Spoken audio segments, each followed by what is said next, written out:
जल्लाद कह रहा है कि शबनम का अपराध माफी लायक नहीं है, इसे फांसी मिलनी ही चाहिए। अपने बहन भाइयों को जो है भाई जो कुल्हाड़ी से मारा उन्हें जहर देकर, और साथ में सलीम भी था, इनको तो फांसी होनी चाहिए।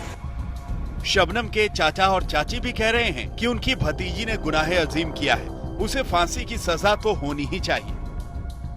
तुरंत ही मार देते तो सही रहते, वैसे हो पर सरकार ने इतने दिनों पाल दिए आराम से पूछताछ करने के लिए हर तरह से। जीना इसका कोई अच्छा ना चाहता, गांव वाले रिश्तेदार रिश्तेदार पूरा क्षेत्र यही चाह है कि ये तो तुरंत ही मार देनी चाहिए थी, पर सरकार के ऑर्डर में हाँ सकता। शबनम के गांव वालों ने भी उसकी दया याचिका राष्ट्रपति भवन से खारिज होने के बाद राहत की सांस ली है। कहते हैं कि वो बेरहम माफी की हकदार नहीं है। ये करा वैसे उसको सजाएं मिलनी चाहिए, फांसी से कम तो कम सजा नहीं होनी चाहिए जिसने भी ये करा है। अगर शबनम ने करा तो उसकी हकदार है, बचनी नहीं चाहिए। जो इतना बड़ा कांड कि पूरे घर में किसी को ना भाई को, भावज को, माँ को या बाप को किसी को नहीं छोड़ा है, भतीजे किसी को नहीं छोड़ा है, तो उसे हकदार है कि फांसी लगनी चाहिए। आखिर क्या किया था शबनम ने? आखिर क्या था उसका गुनाह जिसके 13 साल बीत जाने के बाद भी हर कोई उसे फांसी के तख्ते पर झूलते हुए देखना चाहता है? इन सवालों के जवाब के लिए आपको चलना होगा 13 साल पीछे।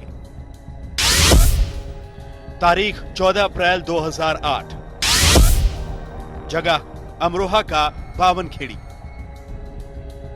उस रात बावनखेड़ी के अध्यापक शौकत अली का परिवार खाना खाकर सोया हुआ था, इस बात से बेखबर कि इस रात में जो उन्होंने आंखें मूंदी हैं, वो आंखें अब कभी नहीं खुलेंगी। ये रात उनकी जिंदगी की आखिरी रात साबित होगी, क्योंकि जो खाना खाकर पूरा परिवार सोया था, उसमें उनकी इकलौती बेटी शबनम ने जहर मिला दिया था। खाने में जहर की वजह से पूरा परिवार बेहोश हो गया था।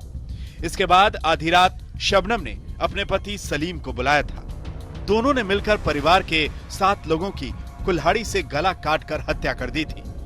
इसमें शबनम के माता पिता, 2 भाई, भाभी और बुआ की लड़की शामिल थी। शबनम ने सलीम के साथ मिलकर अपने 11 महीने के भतीजे को भी मार डाला था। शबनम पर किस कदर हत्या का जुनून सवार था कि उसे अपने 11 महीने के भतीजे को गला दबाकर मारते वक्त भी कोई दया नहीं आई। उसने ये कहा कि जो मैंने किया है वो मेरी मजबूरी थी, क्योंकि घर वाले शादी के लिए मना करते थे। मुझे इसका कोई अफसोस नहीं है कि मैंने ये हत्या की है। अपने परिवार के 7 लोगों की हत्या के बाद शबनम पुलिस को गुमराह करती रही। इस कांड ने पूरे देश को हिला दिया था। यूपी की तत्कालीन मुख्यमंत्री मायावती तक भी इस कांड की धमक पहुंची थी। मायावती ने शबनम को 5 लाख रुपए की मदद का ऐलान किया था, लेकिन इस बीच पुलिस ने जब छानबीन पूरी की और शबनम से कड़ाई से पूछताछ की, तो उसने अपना जुर्म कबूल कर लिया। पूछताछ में उसने पूरा बता दिया कि इससे मेरा प्रेम चल रहा था, मैं शादी करना चाहता था, ये भी तैयार थी, लेकिन इसके घर वाले राजी नहीं थे। और तो हम लोगों ने दोनों ने प्रोग्राम बना करके ये घटना की। शबनम ने अपने परिवार का खात्मा आखिर क्यों कर डाला? जब आप इसे जानेंगे तो आपकी रूह कांप जाएगी। शबनम 2 विषयों में एमए है और उसका अफेयर 8वीं क्लास पास सलीम से हो गया था। शबनम प्राइमरी स्कूल में पढ़ाती थी, उसी दौरान सलीम से उसका अफेयर हो गया था। इस दौरान शबनम प्रेग्नेंट हो गई। शबनम ने अपने पिता से सलीम से शादी की बात की, जिससे उन्होंने मना कर दिया। इसके बाद शबनम ने सलीम के साथ पूरे परिवार की हत्या की साजिश रची, ताकि पूरी जायदाद पर उसका ही कब्जा हो जाए। शबनम और सलीम की योजना धरी की धरी रह गई थी। उनका अपराध साबित हो गया था। दोनों ही जेल की सलाखों के पीछे चले गए। उसी साल जेल में शबनम ने एक बेटे को जन्म दिया, जिसे बुलंदशहर के पत्रकार उस्मान सैफी अपने बेटे की तरह पाल रहे हैं। उधर सेशंस कोर्ट ने सलीम और शबनम को फांसी की सजा सुनाई थी। हाई कोर्ट और सुप्रीम कोर्ट ने भी उस सजा को बरकरार रखा।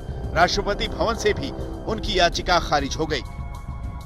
यानी शबनम की फांसी होनी करीब करीब तय है। बस इंतजार है तो फांसी की तारीख का।